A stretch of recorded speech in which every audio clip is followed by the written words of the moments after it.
اللهم صل على سيدنا ومولانا محمد اللہ.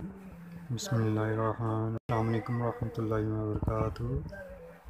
کیا حال ہے آپ سب کا؟ الحمدللہ رب العالمین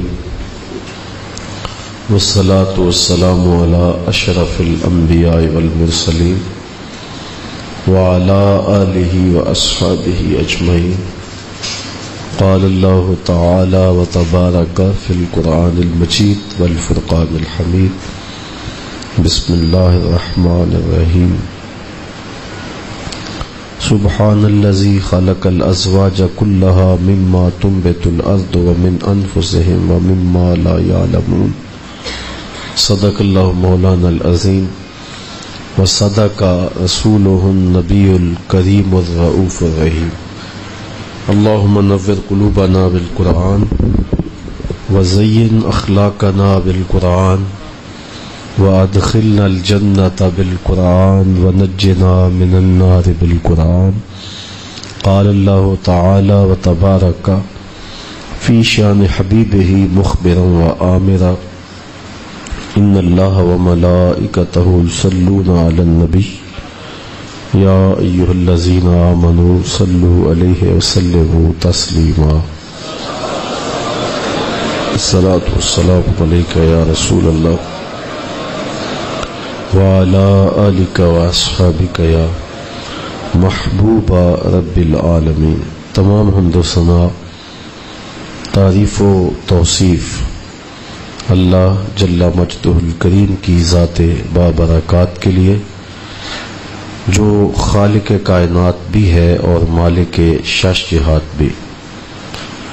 اللہ جل وعلا کی حمد و ثنا کے بعد رسول رحمت، شفیع معظم، نبی محتشم، اللہ کے پیارے، امت کے سہارے، رب کے محبوب، دانائے غیوب، مالک رقاب امم، فخر عرب و عجم، والی کون و مکان، سیاہ لا مکان، سید انس و جاں، سرور لالا رخاں، نیر تاباں، سر نشین مہوشاں، ماہ خوباں، شہنشاہ حسینہ، تتمہ دوراں، سر خیل زہرہ جمالاں، جلوائے صبح ازل، نور ذات لم یزل، باعث تکوین عالم، فخر آدم و بنی آدم، نیر بدہا، رازدار ما اوحا، شاہد ما طغا، صاحب علم نشرہ، معصوم آمنہ احمد مجتبیٰ، حضرت محمد مصطفیٰ صلی اللہ علیہ وسلم کے حضور ناز میں اپنی عقیدتوں، ارادتوں اور محبتوں کا خراج پیش کرنے کے بعد، واجب الاحترام، ذوی الاحتشام، معزز و مکرم محتشم سامعین، السلام علیکم ورحمۃ اللہ وبرکاتہ. سورہ یاسین کا درس آپ سماعت کر رہے ہیں. اللہ تعالی جل شانہ نے ہمارے اوپر جو انعامات کیے ہیں ان کا ذکر اس رکوع میں ہے. ارشاد فرمایا سبحان الذی خلق الازواج کلہا، پاک ہے وہ ذات جس نے سب چیزوں کے جوڑے پیدا کیے. اللہ تعالی جل شانہ نے جو ہمارے اوپر احسانات کیے ہیں تو ان احسانات کے بدلے میں اللہ کی تسبیح بولنا یہ اللہ تعالی کا حق ہے جو ہمارے ذمے واجب الادا ہے. اس لیے انسانی زندگی میں اللہ کی کرم نوازیاں اور اللہ کی رحمتیں جو نازل ہوئی ہیں ان پر تسبیح بولنے کا شعور دیا گیا ہے. تسبیح کہتے ہیں اللہ تعالیٰ کی عظمت و رفت کے بیان سے اس کا نام لیا جائے، اس کا ذکر کیا جائے. اور حضرت طلحہ رضی اللہ تعالی عنہ سے پوچھا گیا سبحان کا مفہوم، تو انہوں نے کہا کہ تنزیہہ عن کل سوء، اس کا معنی یہ ہے کہ ہر نقص سے، ہر کمی سے، ہر کجی سے، ہر کمزوری سے اللہ تعالیٰ جل شانہ کو پاک قرار دینا، کہنا، یہ تسبیح ہے، اللہ کی پاکی بولنا ہے، اور یہ سبحان کا مفہوم ہے۔ تو اس نے حضرت انسان کو جو گوناگون نعمتیں دیں، تو ان نعمتوں کے تشکر میں زبان سے بلا بغیر کسی تردد کے یہ لفظ پھوٹتے ہیں سبحان اللہ۔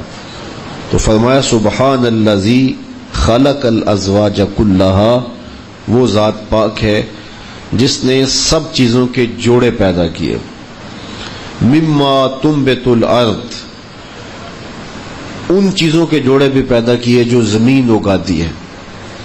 یعنی نر اور مادہ کا تصور جو ہے یہ درختوں کے اندر بھی ہے۔ آپ نے کہیں دیکھا ہو کہ اکیلی کھجور ہو کہیں تو دوسری کھجوریں نہ ہوں تو اس کو پھل لگتا ہی نہیں ہے، لگ جائے تو جھڑ جاتا ہے، اس لیے کہ اس کو نر نہیں ملا ہوتا۔ تو اللہ تعالیٰ نے درختوں کے اندر بھی جو ہیں وہ رکھا ہے نر اور مادہ کا نظام، اور ہوائیں جو ہیں وہ عمل تزویج کا کام دیتی ہیں، اور نر سے اس کے اجزاء اٹھا کر کے مادہ کے اوپر ڈال دیتی ہیں، جس کے نتیجے کے اندر درخت جو ہے وہ ثمر بار ہوتے ہیں۔ تو اس حوالے سے اللہ تعالیٰ نے کہا کہ یہ دیکھو میں نے ہر شے کے جوڑے پیدا کیے، وَمِنْ أَنفُسِهِمْ، اور تمہارے اندر بھی جوڑے جوڑے بنائے، مرد و زن کا جوڑا بنایا، جانوروں کے جوڑے بنائے، اسی طرح حتیٰ کہ درختوں کے جوڑے بنائے، وَمِمَّا لَا يَعْلَمُونَ، اور ان چیزوں کے بھی جوڑے بنائے جن کو تم جانتے نہیں ہو، جن کا تمہیں علم نہیں ہے، تمہاری ریسرچ اور تمہاری تحقیق ابھی وہاں تک نہیں پہنچی ہے، تو ہم نے وہاں بھی جوڑے بنائے ہیں، بے جان چیزوں کے اندر بھی جوڑے بنائے ہیں۔ یہ اگر لائٹ بھی جل رہی ہے تو مثبت اور منفی دو تاریں ملتی ہیں، ٹھنڈی اور گرم دو تاریں ملتی ہیں، تو تب یہ روشن ہوتی ہے۔ تو اللہ تعالیٰ جل شانہ نے بے جانوں کے اندر بھی، جن کو ہم نہیں جانتے، ان کے اندر بھی جوڑے بنائے، پرندوں میں بھی جوڑے بنائے، حشرات الارض میں بھی جوڑے بنائے، درختوں میں بھی جوڑے بنائے، اور انسانوں میں بھی جوڑے بنائے۔ تو کہا کہ یہ اس نے جو نظم بنایا ہے کائنات کا، کہ نر اور مادہ ان کا جوڑا بنایا، اور اس میں گوناگو حکمتیں ہیں۔ تو ارشاد فرمایا کہ سبحان الذی خلق الازواج کلھا مما تنبت الارض ومن انفسہم ومما لا یعلمون وآیۃ لہم اللیل، اور ان کے لیے ایک نشانی رات ہے۔ اگر وہ غور کریں، تدبر کریں، اپنے ادراک اور فہم کو مہمیز لگائیں اور اللہ تعالیٰ کی نشانیوں پہ غور و فکر کریں، تو انہیں ملے گا کہ ایک نشانی رات بھی ہے۔ نسلخ منہ النہار فاذا ھم مظلمون، ہم اس میں سے کیسے دن کو کھینچ لیتے ہیں، سو وہ وقت اندھیرے میں پڑے رہ جاتے ہیں۔ کہ دن کو کس طرح چھپا لیا جاتا ہے جب شام کے لمحے قریب آتے ہیں اور رات کی رات طاری ہو جاتی ہے، اور پھر اس کے اندر آرام اور سکون کی نیند میسر آتی ہے۔ آج آپ رات کاٹ کے آئے ہیں تو یہ ساری رات کی نیند اگر میسر کسی کو رہی تو اب وہ کس قدر اپنی طبیعت میں فرحت محسوس کرے گا۔ تو اس نے ایک نظام بنایا ہے۔ اگر مسلسل دن ہی ہوتا تو بتائیے کہ کس قدر زندگی تلخ ہو جاتی، اور مسلسل رات ہی رہتی 24 گھنٹے، تو زندگی کا کوئی حسن ہم کشید کر سکتے؟ تو یہ اس نے دن اور رات کو بنایا ہے۔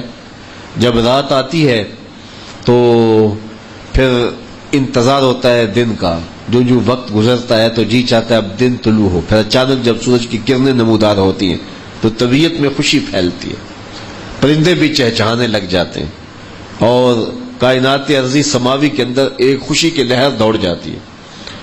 پھر دن نکلتا ہے، دوپہر چمکتی ہے، پھر اس کے بعد جو ہے وہ سورج ڈھلتا ہے، تو پھر ہر ایک کو انتظار ہوتا ہے کہ اب یہ دھوپ، یہ تمازت، یہ گرمی، یہ حرارت ختم ہو اور اب شام کے لمحے آئیں۔ تو تو پھر انتظار شام کا ہو جاتا ہے. تو اسی طرح صبح ہوتی ہے، شام ہوتی ہے، زندگی یوں ہی تمام ہوتی ہے. تو زندگی کا یہ سفر جاری ہے. اور اگر سورج نصف النہار پہ ٹھہرا رہے اور وہ حرکت نہ کرے اور سدا ایک جیسا موسم رہے تو بتاؤ کتنا عجیب لگے. یا رات رک جائے، ٹھہر جائے اور دن چڑھے ہی نہ تو پھر بھی کتنا عجیب لگے. سواد کریائے جام تغیر بھی ضروری ہے. کوئی بھی رت ہو عمر بھر اچھی نہیں لگتی. ایک موسم کبھی بھی اچھا نہیں لگتا. دن ہوتا تو وہ بھی اچھا نہ لگتا مسلسل، رات ہوتی تو وہ بھی طبیعت پر بوجھل بن جاتی. اس نے انسانی نفسیات کا کتنا لحاظ رکھا ہے کہ اس نے کبھی دن کبھی رات، کبھی سرما کبھی گرما، کبھی بہار کبھی خزاں.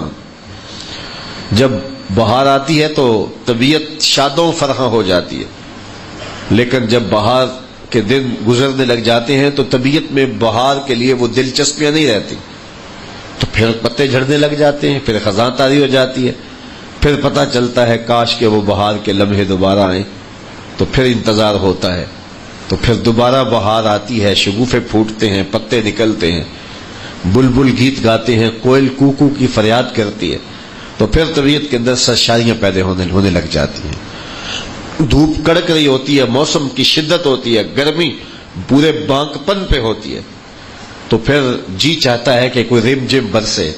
تو جب بادل گھر کے آتے ہیں، ساون کے بادل چھا جاتے ہیں، تو وہ کالی گھٹائیں طبیعتوں کے اندر بہار پیدا کرتی ہیں. پھر وہ بادل لچڑنے لگتے ہیں. تو جی چاہتا ہے کہ اس موسم کا لطف لیں اور ساون کے موسم سے لذت لیں. اور پھر وہ وہاں سے انسان جو ہے وہ لذت لینے لگ جاتا ہے. لیکن اگر وہ بارش 2-4 دن مسلسل رہے تو طبیعت میں پھر اکتاہٹ پیدا ہو جاتی ہے. پھر جی چاہتا ہے کہ سورج کتنے دن ہو گئے دیکھا ہی نہیں ہے. تو پھر اللہ تعالیٰ بادل پیچھے ہٹا دیتا ہے، پھر سورج اپنا چہرہ دکھاتا ہے. تو پھر طبیعت خوش ہو جاتی ہے. پھر 4 دن گرمی پڑتی ہے تو پھر طبیعت مانگتی ہے کہ اب دوبارہ بارش ہو. تو اللہ تعالیٰ نے یہ انسانی نفسیات کے مطابق کائنات کو نظم کیا ہوا ہے، کائنات کو ڈیزائن کیا ہوا ہے. کائنات میں موسم، دن رات، شب و روز، یہ رنگ، یہ کائنات، یہ سورج، یہ ستارے، یہ چاند، یہ کیا نظام رکھا ہوا ہے. تو اگر انسان غور کرے تو اس کی تسبیح بولے بغیر رہ ہی نہیں سکتا ہے. آگے ارشاد فرمایا وَآیَةٌ لَهُمُ اللَّیلُ، ان کے لیے ایک نشانی رات بھی ہے. نَسْلَخُ مِنْهُ النَّهَارَ، ہم اس میں سے کیسے دن کو کھینچ لیتے ہیں. فَإِذَا هُمْ مُظْلِمُونَ، پھر وہ اندھیرے میں پڑے رہ جاتے ہیں. وَالشَّمْسُ تَجْرِي لِمُسْتَقَرٍّ لَهَا، اور ایک نشانی اس کی نشانیوں میں سے سورج ہے جو ہمیشہ اپنی مقررہ منزل کے لیے بغیر رکے ہوئے چلتا رہتا ہے. اس کا ایک مدار ہے، اس مدار پہ چلتا ہے، کبھی بھی اس مدار سے ہٹا نہیں. صدیاں، سینکڑوں، لاکھوں، ہزاروں سال ہو گئے تو اسی رفتار کے ساتھ، اسی مدار کے ساتھ، اسی رفتار کے ساتھ چل رہا ہے. تو اللہ تعالیٰ ارشاد فرماتا ہے ذرا غور کرو کہ یہ سورج کسی بغیر تغیر کے، بغیر رکے ہوئے، بغیر کسی ریسٹ کیے ہوئے یہ کس طرح اپنے مدار کے مطابق چلتا ہے. ذالک تقدیر العزیز العلیم، یہ ایسے ہی نہیں ہے کہ بس چلنا شروع ہو گیا ہے، بلکہ فرمایا یہ بڑے غالب، بہت علم والے رب کی تقدیر ہے. یہ اس نے اس کی ڈیوٹی لگائی ہوئی ہے اور وہ اس ڈیوٹی کے بغیر جو ہے وہ حرکت نہیں کرتا. بلکہ ایک حدیث میں آتا ہے کہ سورج ڈوبتا ہے جب، تو یہ ڈوبتا نہیں ہے، یہ عرش الہی کے نیچے سجدہ ریز ہوتا ہے. تو یہ سجدہ ریزی کرنے جاتا ہے، سلامی پیش کرنے کے بعد پھر مشرق سے ابھر آتا ہے. تو اس طرح جو ہے وہ سورج کا نظام بھی چل رہا ہے. وَالْقَمَرَ قَدَّرْنَاهُ مَنَازِلَ حَتَّى عَادَ كَالْأُرْجُونِ الْقَدِيمِ، اور ہم نے چاند کی حرکت و گردش کی بھی منزلیں مقرر کر رکھی ہیں، یہاں تک کہ اس کا ایک وقت ایسا بھی آتا ہے کہ گھٹتے گھٹتے کھجور کی پرانی ٹہنی کی طرح ہو جاتا ہے. تو یہ چاند کی بھی منزلیں ہیں. پہلی رات کو دکھائی دیتا ہے، بس وہ 30-35 منٹ کے بعد غائب. پھر اس کے بعد جو ہے وہ دوبارہ دوسرے دن دکھائی دیتا ہے، اس کا سائز بڑا ہوتا ہے. پھر تیسرے دن اس سے بڑا سائز ہوتا ہے. پھر 7ویں دن وہ نصف سائز میں آ جاتا ہے، اور پھر 14ویں دن وہ مکمل اپنا سائز مکمل کر لیتا ہے. اسے کہتے ہیں بدر تمام، مکمل پورا چاند. پھر بدر تمام کے بعد پھر دوبارہ اس کا سائز گھٹنا شروع ہو جاتا ہے، اور 21ویں شب کو وہ پھر آدھا ہو جاتا ہے، پھر 28ویں شب کو پھر وہ غائب ہو جاتا ہے، اور 29ویں شب جو ہوتی ہے اس کو مادس کی رات کہتے ہیں، اس دن چاند دکھائی نہیں دیتا، اور اگر 30واں دن بھی ہو تو وہ بھی مادس کی رات ہوتی ہے۔ تو مادس کی 1 یا 2 راتیں مہینے میں ہوتی ہیں جن دنوں میں چاند دکھائی نہیں دیتا، سجھائی نہیں دیتا، اور پھر دوبارہ انتظار لگ جاتا ہے چاند کو دیکھنے کے لیے۔ لوگ چھتوں پہ کھڑے ہو کے ایڑیاں اٹھا اٹھا کے دیکھ رہے ہوتے ہیں، اور چاند صاحب پھر کسی جانب سے روشن ہوتے ہیں اور اپنا کنارہ دکھا کے پھر منہ چھپا لیتے ہیں، نقاب اوڑھ لیتے ہیں۔ کبھی ایسا ہوتا ہے کہ بچے چھتوں پہ چڑھے کے چڑھے رہ جاتے ہیں، اور وہ بادلوں کے نقاب میں اپنا منہ چھپا کے پھر بغیر دکھائی دیے چھپ جاتا ہے۔ اگلے دن پھر انتظار ہوتا ہے۔ پھر کبھی ایسا ہوتا ہے کہ بادلوں کی اوٹ سے کبھی دکھائی دیتا ہے، کبھی چھپ جاتا ہے، ٹھکیلیاں کرتا ہے۔ تو چاند کے ساتھ وہ اس کا جو معاملہ ہے، جو ہمیشہ سورج کی طرح سامنے نہیں رہتا، کبھی چھپتا ہے، کبھی پردے کے پیچھے چلا جاتا ہے، تو پھر چاند محبوب بن گیا۔ اور ہمارے دیہاتوں کے اندر جو ہے وہ چاند کو چندہ ماموں بھی کہتے ہیں، چونکہ مائیں اپنے بیٹوں کو جو ہے وہ اپنے بھائی کا پیار دینے کے لیے چاند کو جو ہے وہ چندہ ماموں کے نام سے یاد کرتی ہیں۔ تو اس طرح چاند کے ساتھ پیار کی، محبت کی اور انس کی جو ہے وہ ایک تعلق داری پیدا ہوتی ہے۔ لیکن اللہ تعالیٰ نے اس چاند کی اس منزلوں کو بیان کرتے ہوئے فرمایا کہ پہلے جب چاند چڑھتا ہے تو پھر اتنا وہ دل فریب ہوتا ہے کہ ہر کوئی اس کو دیکھ رہا ہوتا ہے، اور چاند کے نظام کے لیے باقاعدہ پوری دنیا کے اوپر کمیٹیاں بنی ہیں جو چاند کو دیکھتی ہیں۔ محکمہ موسمیات والے پہلے پیشگوئی کرتے ہیں کہ حضرت چاند بس طلوع ہونے والے ہیں، ان کا سائز اتنا ہوگا، اتنے قد کے ہوں گے، اتنے منٹ کے لیے نمودار ہوں گے۔ مطلع پھر ہوتا ہے مطلع بدلود ہو گیا کہ چاند صاحب نظر نہیں آئے تو کل نظر آئیں گے۔ تو اس طرح چاند کے لیے باقاعدہ پوری دنیا کی آنکھیں راہیں تکتی رہتی ہیں۔ پھر جب طلوع ہوتا ہے تو پھر چاند اور خوشی اور مبارکیں اور دعائیں پڑھی جاتی ہیں، پھر بڑھنے لگ جاتا ہے۔ پھر جب بدر تمام ہوتا ہے چاند، تو پھر جب وہ بالکل 14ویں کا چاند ہوتا ہے تو پھر چکور کا دل ڈولنے لگ جاتا ہے۔ وہ چاند کے لیے اڑان بھرتی ہے، حتیٰ کہ جان دے دیتی ہے، اور اپنے محبوب تک پہنچنے میں کامیاب نہیں ہوتی۔ تو چاند محبوب ہے اور چکور کے دل کے اندر ہلچل پیدا کر دیتا ہے۔ اور اگر آپ جانتے ہو تو سمندر کے اندر جو مد و جزر ہوتا ہے اس کا تعلق بھی چاند سے ہے۔ چاند کے اندر ہی جو ہے وہ سمندر میں مد و جزر، جس کو جوار بھاٹا پیدا کہتے ہیں، تو جوار بھاٹا پیدا کر دیتا ہے سمندر کے اندر۔ اور لوگ خاص طور پہ جو سمندروں کے ساحل پہ جا کے سمندروں کا نظارہ دیکھتے ہیں تو وہ 14ویں رات کے چاند کے موقع پر جا کے جو ہے وہ 14ویں رات کو سمندروں کے کنارے ساحل پہ جاتے ہیں، کیونکہ اس دن پانی اٹکیلیاں کرتا ہے، پانی اچھل کود رہا ہوتا ہے، اور اس کو مد و جزر یا سادہ زبان میں جوار بھاٹا کہتے ہیں۔ سمندر میں ہلچل پیدا ہوتی ہے اور وہ اچھلتا ہے، پانی کودتا ہے، اور چاند جوبن پہ ہوتا ہے۔ چکوری کا دل بھی ڈولتا ہے، یہ چاند کی جوانی کے ایام ہے۔ جب وہ جوان ہوتا ہے تو کئیوں کے دلوں کے اندر جو ہے وہ ہلچل پیدا ہو جاتی ہے، اور چاندنی راتیں یقیناً موسم ہے، ایک لطف کا موسم ہے، اور اس کو شاعر اپنی نظموں کے اندر رقم کرتے ہیں کہ اب 14ویں کی شب ہے، جسے ماہ دو شمبا کہتے ہیں۔ چاند یعنی 2 ہفتے کا چاند، کوئی ماہ دو شمبا کہہ رہا ہے، کوئی جو ہے وہ ماہ بدر تمام کہہ رہا ہے، کوئی 14ویں کا چاند کہہ رہا ہے، کوئی لفظ بول رہا ہے، کوئی لفظ بول رہا ہے۔ ادھر جوار بھاٹا ہو رہا ہے، ادھر چکوری کا دل ڈول رہا ہے۔ اچھا، میں یہاں ایک بات رک کے کہوں گا اگر آپ کی توجہ ہو، کہ یہ جو آسمان کا چاند ہے یہ سمندر کے اندر جوار بھاٹا پیدا کر دیتا ہے، تو کیا مدینے کا چاند دلوں میں جوار بھاٹا پیدا نہیں کر سکتا ہے؟ اچھا، پھر اس کے بعد وہی چاند جو ہے وہ گھٹنا شروع ہو جاتا ہے۔ جب گھٹتا ہے تو پھر لوگوں کی توجہ نہیں ہوتی، کیونکہ وہ رات کے پچھلے پہر کہیں نکلتا ہے اور پچھلے پہر کہیں ڈوب جاتا ہے۔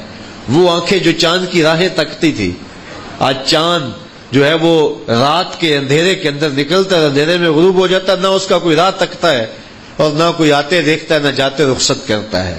وہ کیا کسی نے کہا نا، غم کے سفر میں کون کسی کے ساتھ ہمیشہ چلتا ہے، سردیوں کی شب میں ہم نے چاند کو اکثر تنہا دیکھا۔ تو پھر وہی چاند تنہا ہو جاتا ہے جس کے لیے چھتوں پہ چڑھ کے انتظار ہو رہا ہوتا ہے۔ پھر اللہ تعالیٰ قرآن میں فرماتا حتی عاد کالعرجون القدیم، پھر وہی چاند جس کے لیے آنکھوں کی پتلیاں چڑی ہوئی تھیں، اور جس کو دیکھ کے باتیں کھل گئی تھی، جس کو دیکھ کر کے جو ہے وہ بچے آپس میں لپٹ گئے تھے اور چاند مبارک دیتے تھے، آج وہی چاند کھجور کی پرانی ٹہنی کی طرح ہو گیا۔ ارجون کھجور کی اس ٹہنی کو کہتے ہیں جس ٹہنی کے اوپر پھل لگتا ہے، اور قدرت نے اس کو تر و تازہ رکھا ہوا ہوتا ہے اور اس کے اوپر پھر پھل آتا ہے۔ وہ ڈنڈا سا، وہ کھجور کی ٹہنی سی جس کے اوپر پھل لگا ہوا ہوتا ہے، تو وہ پوری کھجور میں مرکز نگاہ ہوتا ہے، چونکہ مقصد تو پھل ہے۔ تو پھر ایسا ہوتا ہے کہ جب پھل توڑ لیا جاتا ہے تو وہ کھجور جو ہے وہ ٹہنی خشک ہونا شروع ہو جاتی ہے۔ ویسے کھجور کا درخت ایسا ہے جس کے اوپر خزاں نہیں آتی۔ دنیا کے جتنے بھی درخت ہیں وہ خزاں کے موسم میں مرجھا جاتے ہیں، ان کے پتے جھڑ جاتے ہیں، لیکن کھجور کا درخت ایسا ہے جس کے اوپر خزاں طاری نہیں ہوتی، موسم کوئی بھی ہو، رت کوئی بھی ہو، کھجور جو ہے وہ بہار میں رہتی ہے۔ اور پھر کھجور کے ساتھ ہمارا ایک تعلق بھی ہے۔ ایک روایت میں آیا اکرموا امتکم النخلہ، اپنی پھپھی کھجور کی تعظیم کیا کرو۔ عرض کی گئی یہ پھپھی کیسے لگی ہماری؟ کہا جب تمہارے باپ آدم کی تخلیق کی گئی تو ان کے وجود سے تھوڑی سی مٹی بنائی، ان کے جس مٹی سے ان کا وجود بنایا گیا تو اس مٹی سے تھوڑی سی مٹی بچ گئی، اس مٹی سے ہم نے کھجور بنائی ہے۔ تو یہ تمہاری پھپھی لگتی ہے، تمہارا رشتہ اس سے گہرا۔ تو کھجور مرکز نگاہ ہے، اس کے اوپر خزاں نہیں ہے، لیکن وہ ٹہنی جس کے اوپر پھل لگتا ہے، جب اس نے اپنا کام پورا کر دیا، پھل دے دیا، تو اب وہ ٹہنی سوکھنا شروع ہو جاتی ہے۔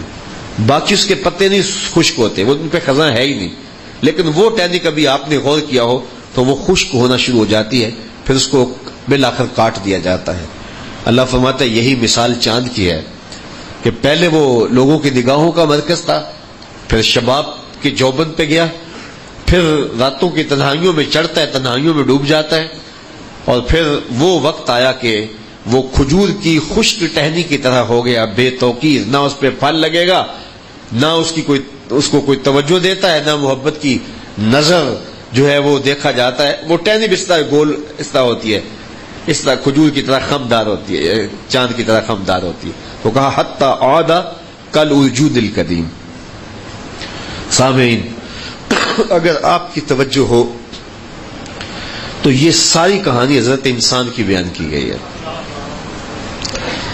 جب چاند چڑھنے والا ہوتا ہے تو پیش گوئیاں دی جاتی ہیں، چاند چڑھنے والا ہے، چاند چڑھنے والا ہے۔ بچہ پیدا ہونے والا ہو تو پورا خاندان خوشی کی خبر سننے کے لیے بے چین ہوتا ہے، اور پھر جس دن چاند طلوع ہوتا ہے، بچہ پیدا ہوتا ہے، تو سارے لوگ اس کا منہ دیکھنے آتے ہیں، تبصرے ہوتے ہیں کہ اس کی شکل کس پہ ہے، اس کی رنگت کس پہ ہے، اس کی چوڑی پیشانی کس سے ملتی ہے، اس کی ناک کس سے ملتی ہے، اس کے جو ہے وہ ہونٹ کس سے ملتے ہیں۔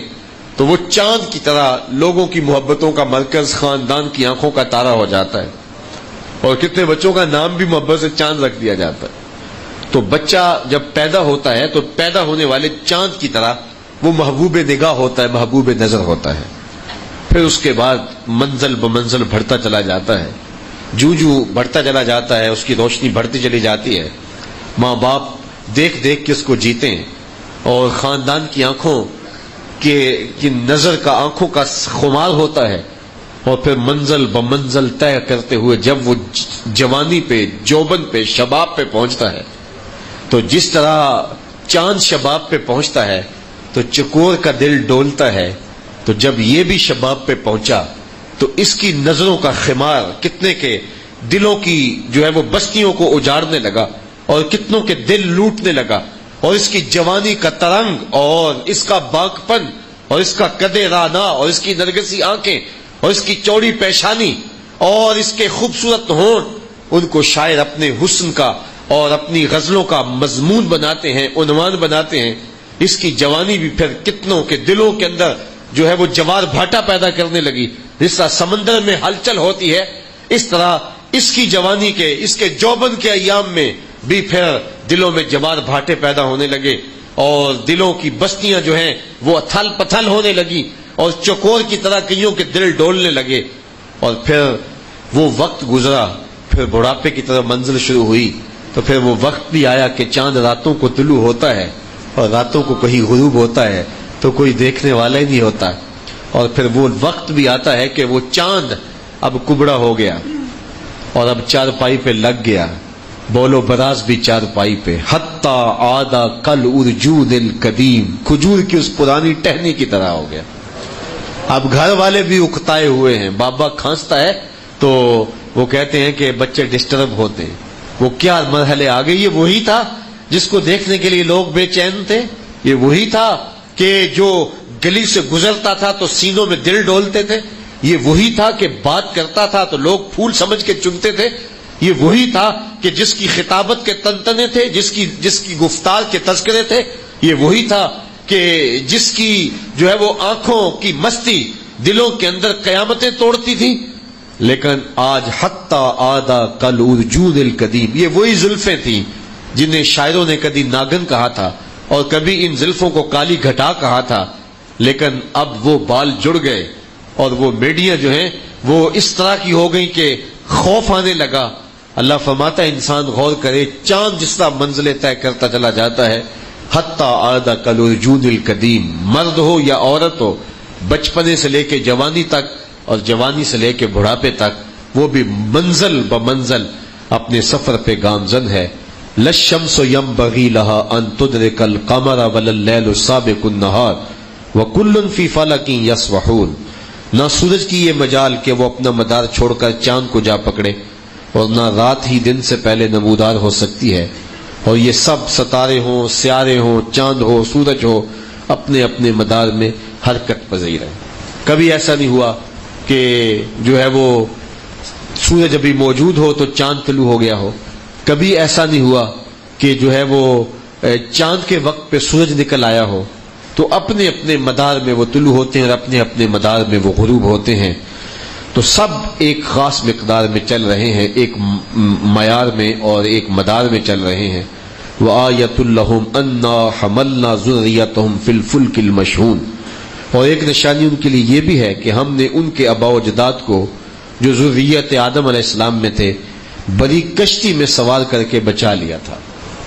یعنی اگر ہم غور کریں، اگر ہمارے آباء و اجداد، ہم سب کے آباء و اجداد اگر حضرت نوح کی کشتی میں نہ بیٹھتے تو آج ہم دنیا کے اوپر موجود ہوتے۔ وہ پانی نے ہمارے آباء و اجداد کو ہلاک کر دیا ہوتا تو وہ ہمارے آباء و اجداد ہی نہ ہوتے۔ تو آج جو پوری کائنات کے اوپر انسانیت کا وجود پایا جاتا ہے، وہ شرق میں ہو یا غرب میں، وہ گورے ہوں یا کالے ہوں، وہ عربی ہوں یا اجمی ہوں، وہ کافر ہوں یا مومن ہوں، خدا کا انکار کرتے ہوں یا اقرار کرتے ہوں، دنیا کے اوپر جو بھی موجود ہیں وہ سارے ان 60-70 جوڑوں سے نکلے ہیں نا، جو حضرت نوح علیہ السلام کی کشتی میں۔ اللہ فرمایا کہ اگر تم میرے احسان مانو تو اگر ہم اس نے تمہیں کشتی میں سوار نہ کرتے تو آج تم بھی ظاہر نہ ہوتے۔ تو یہ بھی ہماری نشانی ہے۔ وَخَلَقْنَا لَهُم مِّن مِّثْلِهِ مَا يَرْكَبُونَ، اور ہم نے ان کے لیے اس کشتی کی مانند ان کی بہت سی سواریوں کو بنایا جن پر لوگ سوار ہوتے ہیں۔ سمندروں میں جہاز گھوم رہے ہیں، یہ اس کشتی کی مثال میں ہیں۔ اسی طرح کتنے کتنے بھاری بیڑے ہیں، اور جو ہے یہ رینگتے ہوئی بسیں، یہ چلتی ہوئی ٹرینیں، یہ اڑتے ہوئے ہوائی جہاز، یہ ساری چیزیں یہاں سے سمجھی جا سکتی ہیں۔ اللہ تعالیٰ نے مثل ہی کہہ کے قیامت تک آنے والی ایجادات کا تذکرہ کر دیا جو حضرت انسان کے نفع کا سبب ہوں گے۔ وَإِن نَّشَاءْ نُغْرِقْهُمْ فَلَا صَرِيخَ لَهُمْ وَلَا هُمْ يُنْقَذُونَ، اللہ تعالیٰ ارشاد فرماتا ہے کہیں اترانا نہ، تکبر میں نہ آ جانا، اگر ہم چاہیں تو انہیں غرق کر دیں، بڑے کا بڑا جہاز سمندر میں ڈوب جائے، اڑتے کا اڑتا جہاز جو ہے وہ اس کو آگ لگ جائے، کسی پتھر سے پہاڑ سے ٹکرا کے پاش پاش ہو جائے۔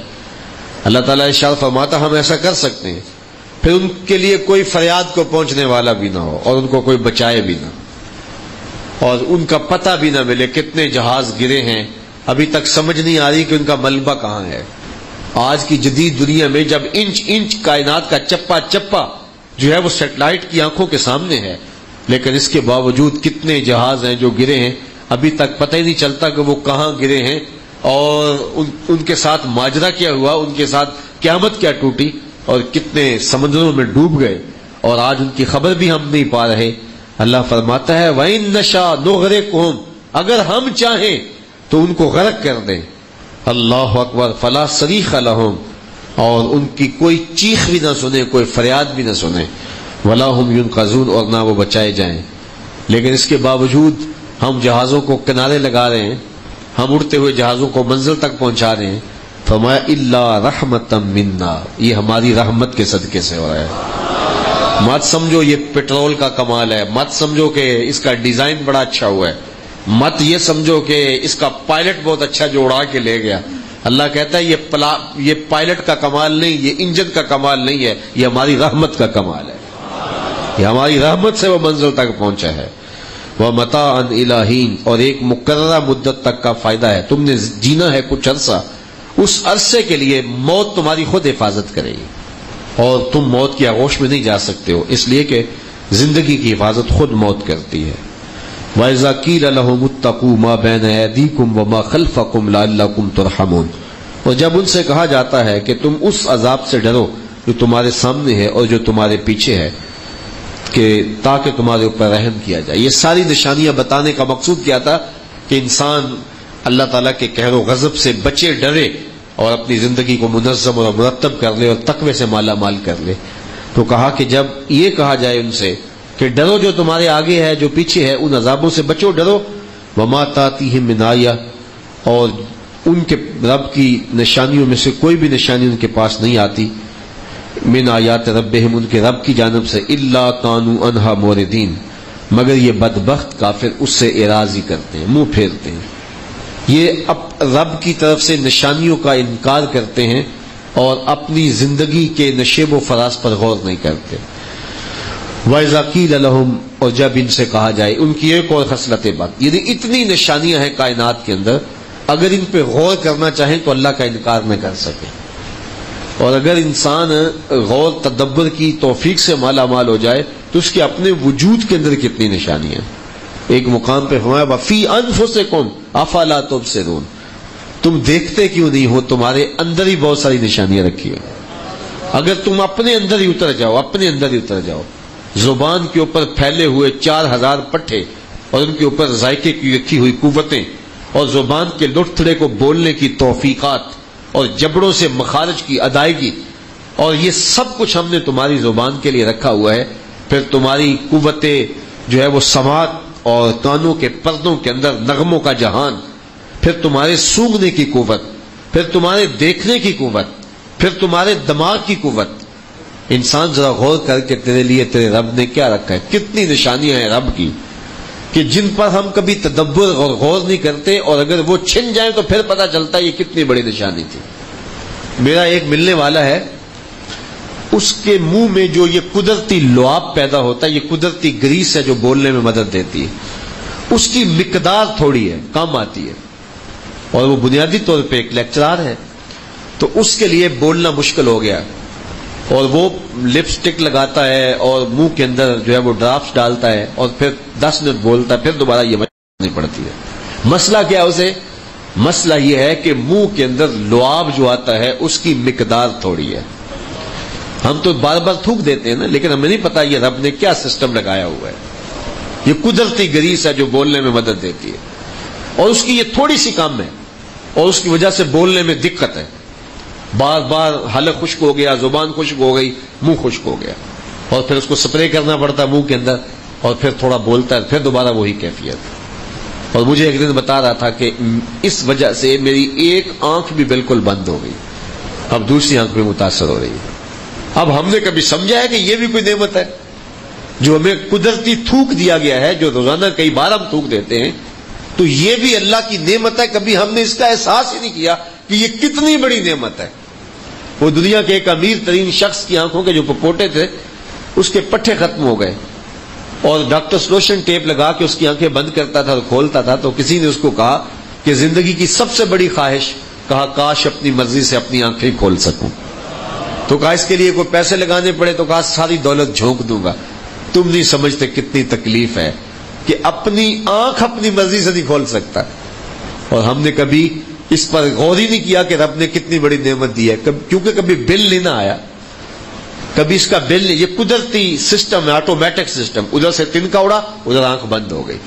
یہ رب نے ایک نظم دیا ہوا ہے. تو کائنات میں اللہ فرماتا ہے کتنی نشانی ہیں جن کو دیکھ کر رب پر یقین ہو، رب پر اذعان ہو، اور اللہ تعالیٰ کی جو ہے وہ پوجا اور اس کی عبادت کی طرف انسان کا میلان ہو، لیکن انسان اس پر غور نہیں کرتا اور جو ہے وہ منہ پھیر لیتا ہے.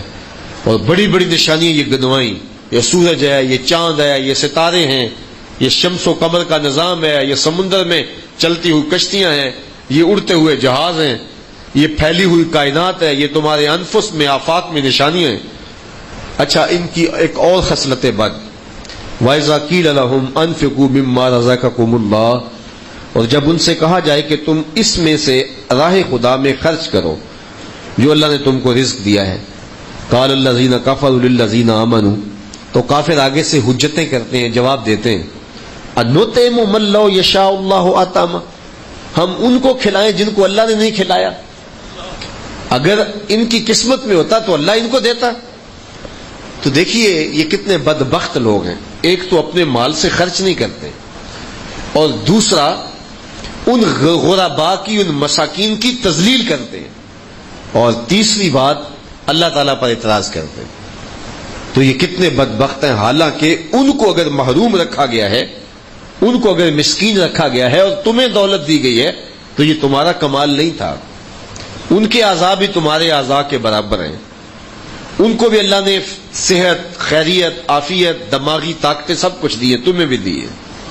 بعض کا 2 سگے بھائی ہوتے ہیں اور ذہین ترین ایک بھائی ہوتا ہے وہ پیچھے رہ جاتا ہے، اور ایک اتنا ذہین بھی نہیں ہوتا، مال و دولت کے اعتبار سے وہ آگے چلا جاتا ہے. دوسرا بھائی محنت بھی زیادہ کر رہا ہے اور اس کی محنت بھی اتنی نہیں ہوتی، لیکن اللہ تعالیٰ فراوانی عطا کر دیتا ہے. تو یہ کسی شخص کی محنت کا کمال نہیں، یہ محض اللہ کی کرم نوازی کا فیصلہ ہے. وہ جس کو چاہے زیادہ دے دے، جس کو چاہے تھوڑا دے دے. وہ میاں صاحب نے لکھا نا، بے وقوفاں دے نوکر دیکھے دانش مند سے آنے. آپ نے دیکھا انگوٹھا چھاپ شخص ہوتا ہے اور MP آدمی اس کا ملازم ہوتا ہے. پاکستان کے اندر ایک ایسی شخصیت ہے جس کے جرنیل جو ہیں وہ ملازم بیٹھے ہوئے ہیں. تو اب مجھے بتائیے کہ یہ دولت کسی کو اللہ نے زیادہ دے دی، کسی کو تھوڑی دے دی، تو یہ کسی کی محنت کا نتیجہ نہیں ہے، یہ اللہ تعالیٰ کا محض کرم ہوتا ہے. تو جس کو زیادہ دی گئی اس کی بھی آزمائش ہے، اور جو غربت کی چکی میں پیسا گیا اس کی بھی آزمائش ہے. دونوں اپنی آزمائش کو صبر کے ساتھ گزاریں، حوصلے کے ساتھ گزاریں. جس کو اللہ تعالیٰ نے زیادہ دیا ہے وہ دکھیوں پر، لاچاروں پر، کمزوروں پر، ضرورت مندوں پر جہاں ضرورت ہے، وہ دین میں ہے، وہ دنیا میں ہے، وہ معاشرے میں ہے، وہ رشتہ داروں میں ہے، اس ضرورت کو پورا کرے اور سعادت مندی سمجھ کے پورا کرے کہ رب نے یہ سعادت مجھے نصیب فرمائی ہے. لکھا ان کی قسمت کا جو انہیں پہنچ رہا ہے، لیکن ذریعہ میرا ہے. تو اللہ تعالیٰ نے مجھے ثواب بھی عطا کیا، مجھے عزت بھی دی، اور میرے لیے جو ہے وہ روحانی اطمینان کا سامان بھی رکھا، لہذا میں ان کی مدد کروں اور وہ خوشی محسوس کرے. اور جس کو غربت دی گئی ہے وہ اپنی غربت کو تماشا نہ بنائے، اس کو سوال کرنے سے منع کر دیا گیا. صرف بقدر ضرورت جس سے جان بچ سکتی ہو اس کے لیے ذاتی طور پہ سوال کرنے کی اجازت ہے، اس کے علاوہ سوال کرنے کی اجازت نہیں. صبر کرے، حوصلہ کرے. دن اگر غربت کے آگے تو کوئی نہیں، کٹ جائیں گے. بلکہ حضور کا ایک فرمان سنیے، حضرت سیدنا علی المرتضیٰ سے مروی ہے. رسول کریم نے ارشاد فرمایا، جو اللہ کے دیے گئے تھوڑے رزق پہ راضی ہو گیا، اللہ قیامت کے دن اس کے تھوڑے عملوں پہ راضی ہو جائے گا. کہ میرے بندے تو بندہ ہو کے راضی ہو گیا، تجھے تو ضرورت بھی تھی اور مجھے تو تیرے عملوں کی ضرورت بھی نہیں تھی.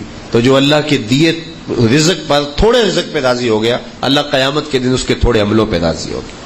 تو جس کو اللہ نے مال دیا ہے اس مال کو راہ خدا میں دے. لیکن یہ بدبخت لوگ ہیں، ایک تو خود نہیں دیتے. چلو ایک بندے کو توفیق نہیں ہے، مال سے کچھ زیادہ پیار ہے تو نہیں دیتا، ٹھیک ہے، زکوٰۃ ضروری دے دیتا ہے، اور چلو بہت نہیں خرچ کرتا تو کوئی بات نہیں ہے، شریعت اس پر بہت زور بھی نہیں دیتی.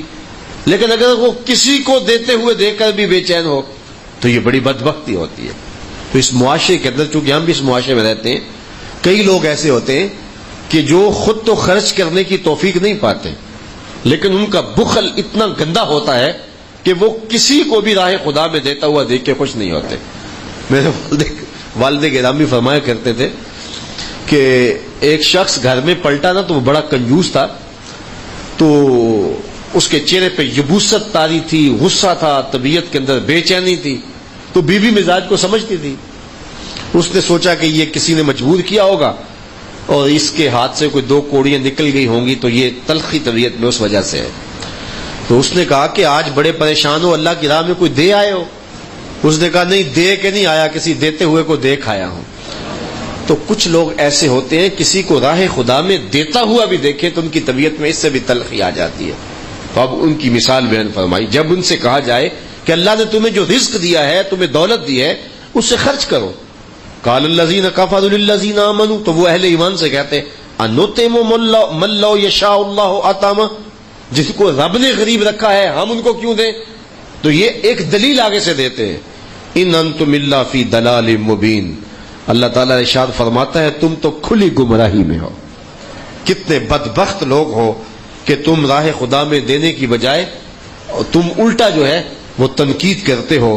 وَيَقُولُونَ مَتَىٰ هَٰذَا الْوَعْدُ إِن كُنتُمْ صَادِقِينَ, اور جب بات چلتی ہے آخرت کی تو وہ بڑی ڈٹائی سے کہتے ہیں لاؤ اس وعدے کو, قیامت کو کب آئے گی, ہمیں ڈیٹ بتاؤ, وقت بتاؤ کب آئے گی. وَيَقُولُونَ, کہتے ہیں مَتَىٰ هَٰذَا الْوَعْدُ, وعدہ کب ہے, قیامت کب ہے؟ ہم سنتے آئے قیامت آئے گی, قیامت آئے, کب آئے گی, ہمیں وقت بتاؤ, ہمیں خاص دن بتاؤ, خاص وقت بتاؤ. ان کنتم صادقین, اگر سچے ہو. اچھا کافر اگر کہتے ہیں تو کیا واقعہ بتا دیا جائے؟ اللہ کی حکمت نہیں ہوتی. کافر تو بڑے مطالبے کرتے ہیں, ہر مطالبہ پورا نہیں کیا جا سکتا. اللہ تعالیٰ نے اس کا جواب بڑا خوبصورت دیا. ما ينظرون الا صیحة واحدة تاخذهم وهم يخصمون, وہ لوگ صرف ایک سخت چنگاڑ کے منتظر ہیں. جب آئے گی پھر پتہ چل جائے گا, تمہیں ڈیٹ کا بھی ہوش نہیں رہے گا, تمہیں پتہ بھی نہیں ہوگا کہ وقت کیا ہے.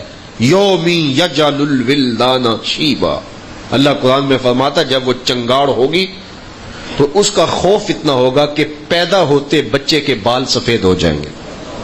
خوف قیامت سے پیدا ہوتے بچے کے بال فوراً سفید ہو جائیں گے. وہ بڑا سخت دن ہوگا, وہ ایسی چیخ ہوگی, چنگاڑ ہوگی جو کلیجے کاٹ دے گی.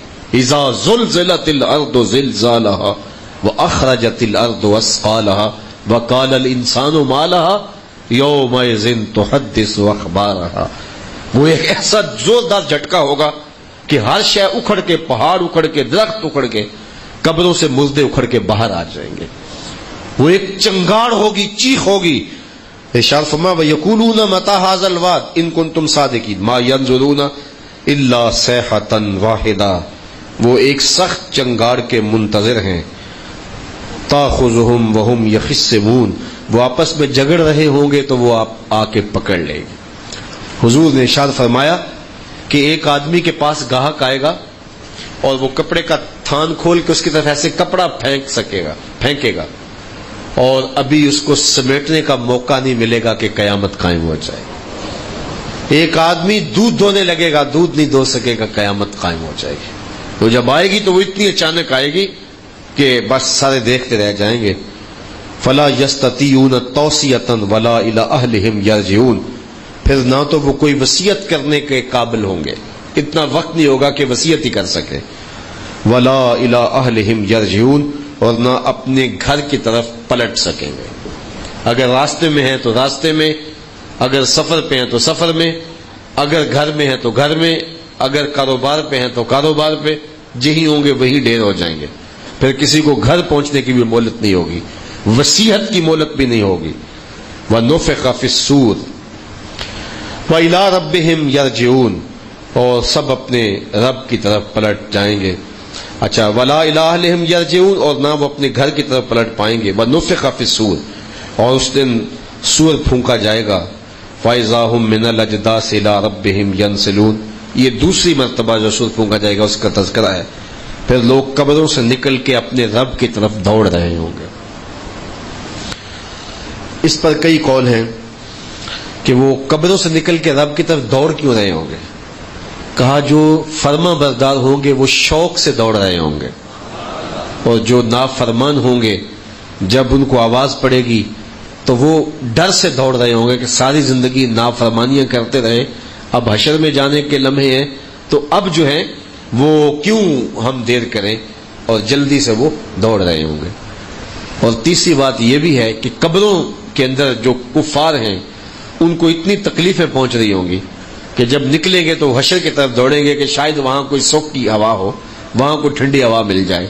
اور اہل جنت جو جنتی قبروں میں ہوں گے اور ان کی قبروں میں جنت کا دروازہ کھلا ہوگا، اور جب حشر کا میدان ہوگا تو وہ دوڑ رہے ہوں گے کہ میرے رب نے جب قبروں میں اتنا کچھ عطا کیا تو جنت میں کیا کچھ عطا کرے گا. تو ان کا دوڑنا شوق کی وجہ سے ہوگا. قالوا یا ویلنا من بعثنا من مرقدنا ھذا ما وعد الرحمن وصدق المرسلون. روز محشر کی ہولناکیوں کو دیکھ کر کہیں گے ہائے ہماری کم بختی، ہمیں کس نے ہماری خوابگاہوں سے اٹھا دیا. یہ زندہ ہونا وہی تو ہے جس کا خدائے رحمان نے وعدہ کیا تھا، رسولوں نے سچ فرمایا تھا. جب قبروں سے نکلیں گے تو وہ کہیں گے ہماری خوابگاہوں سے ہمیں کس نے اٹھا دیا. تو یہاں مرقد کا لفظ استعمال کیا ہے. تو علماء نے کہا کہ جو ہے وہ یہاں مرقد کا لفظ کیوں استعمال کیا گیا. تو کہا کہ جو اہل ایمان ہوں گے ان کے لیے تو وہ سونے کی جگہ ہوگی نا، آرام کا بچھونا ہوگا. جب وہ قبر میں جائیں گے تو انہیں کہا جائے گا ایسے سو جا جس طرح پہلی رات کی دلہن سوتی ہے. اور پھر ایسے ہوگا کہ ایک عورت ہے، اس کے گلے کے اندر موتیوں کا ہار ہے، اور یہ بڑھ کے اس ہار کو ہاتھ ڈالے گا، ہاتھ ٹوٹ جائے گا، یہ موتی چننے لگ جائے گا. ابھی سارے موتی نہیں چن پائے گا کہ قیامت کھڑی ہو جائے گی. مومن کو تو اتنا ہی وقت لگے گا، اور کافر جو ہے بدبخت جو ہے اس کے لیے قبر کی منزلیں جو ہیں وہ بہت طویل ہو جائیں گی. تو جب وہاں سے اٹھائے جائیں گے کہیں گے ہائے ہماری کم بختی، ہمیں کس نے خوابگاہوں سے اٹھا دیا. تو ارشاد ہوگا ھذا ما وعد الرحمن، یہ رحمان کا وعدہ ہے، تم جس کا انکار کیا کرتے تھے یہ وہی وعدہ ہے. وصدق المرسلون، اور جو رسولوں نے کہا تھا وہ سچ ہو گیا. اب تمہیں سمجھ آ گئی نا کہ جو ہم کہہ رہے تھے وہ کس طرح پورا ہوا. ان کانت الا صیحۃ واحدہ، اللہ فرماتا ہے محض یہ ایک بہت سخت چنگاڑ ہوگی. فاذا هم جميع لدینا محضرون، تو وہ سب کے سب یکا یک ہمارے حضور حاضر کر دیے جائیں گے. فَالْيَوْمَ لَا تُظْلَمُ نَفْسٌ شَيْئًا وَلَا تُجْزَوْنَ إِلَّا مَا كُنتُمْ تَعْمَلُونَ. فرمایا پھر آج کے دن کسی جان پر کچھ ظلم نہ کیا جائے گا اور نہ تمہیں کوئی بدلہ دیا جائے گا سوائے ان کاموں کے جو تم کیا کرتے تھے. إِنَّ أَصْحَابَ الْجَنَّةِ الْيَوْمَ فِي شُغُلٍ فَاكِهُونَ، بے شک اہل جنت آج دل پسند مشاغل میں لطف اندوز ہو رہے ہوں. ہم وازواجہم فی ظلال علی الارائک متکئون، وہ اور ان کی بیویاں لمبے اور گھنے سایوں میں تختوں کے اوپر تکیے لگائے بیٹھے ہوئے. یعنی جنت کا منظر نامہ بیان کیا اور اس میں یہ لوگ ہوں گے. انسان جب کسی خوشی کے موقع پہ پہنچتا ہے تو پھر وہ محسوس کرتا ہے کہ اس کے ساتھ میرا جیون ساتھی بھی ہو. حتیٰ کہ انسان حج عمرے پہ بھی جب جاتا ہے تو وہاں روحانی مناظر سے جب قلب کو باطن کو تسکین ملتی ہے تو انسان وہاں بھی محسوس کرتا ہے کہ میری بیوی ساتھ ہوتی، میرے بچے ساتھ ہوتے. انسان اپنے دوستوں کو ساتھ یاد کرتا ہے کاش وہ ہوتے. اب جنت میں جا کر کے انسان اس چیز کا شدت سے احساس تو کرے گا. اللہ تعالیٰ نے کہا گیا کہ تم اکیلے ان درختوں کے گھنے سایوں میں نہیں ہوگے، ہم وازواجہم، ساتھ بیویاں بھی ساتھ ہوں گے اور تکیے لگائے وہاں بیٹھے ہوں گے. لہم فیہا فاکہۃ ولہم ما یدعون، اور ان کے لیے اس میں ہر قسم کا میوہ ہوگا، ان کے لیے ہر وہ چیز ہوگی جس کی وہ طلب کریں گے، جس کی تمنا پیدا ہوگی وہ سامنے حاضر ہوگی. وَلَكُمْ فِيهَا مَا تَشْتَهِي أَنفُسُكُمْ، جو تمہارے جی چاہیں گے جنت میں وہ سب کچھ تمہارے لیے ہوگا. لَهُمْ فِيهَا فَاكِهَةٌ وَلَهُمْ مَا يَدَّعُونَ سلام قولا من رب الرحیم، تم پر سلام ہو رب رحیم کی طرف سے فرمایا جائے گا.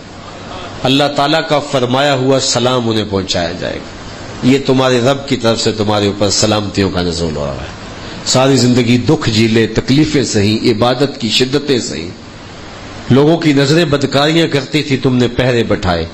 لوگوں کی سوچیں آوارہ تھی، تم نے خیالوں پر پہرے بٹھائے. لوگ سحری کے وقت نیند کے خراٹے لیتے تھے اور تم نے اس وقت اٹھ کے مصلی بچھایا.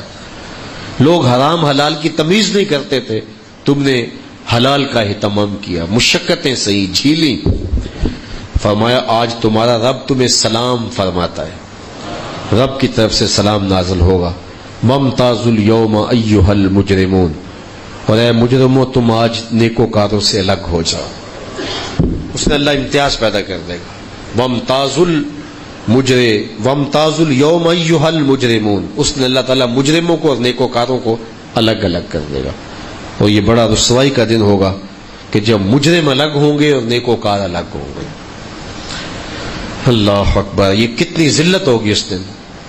اس پر علماء نے یہ بھی لکھا ہے کہ مجرموں کو مختلف جرموں کی بنیاد پہ الگ الگ کیا جائے گا، کہ شرابی اس طرف ہو جائیں، زانی اس طرف ہو جائیں، جوا کھیلنے والے اس طرف ہو جائیں، چور ادھر ہو جائیں، ڈاکو ادھر ہو جائیں، ولیوں کے گستاخ ادھر ہو جائیں، نبیوں کے بے ادب ادھر ہو جائیں، یعنی مجرموں کو ان کے جرموں کی بنیاد پر الگ الگ کیا جائے گا۔ ایک تو قول یہ ہے، اور دوسرا قول یہ ہے کہ نہیں، نیکوکار سارے الگ کر دیے جائیں گے، مجرم سارے الگ کر دیے جائیں گے۔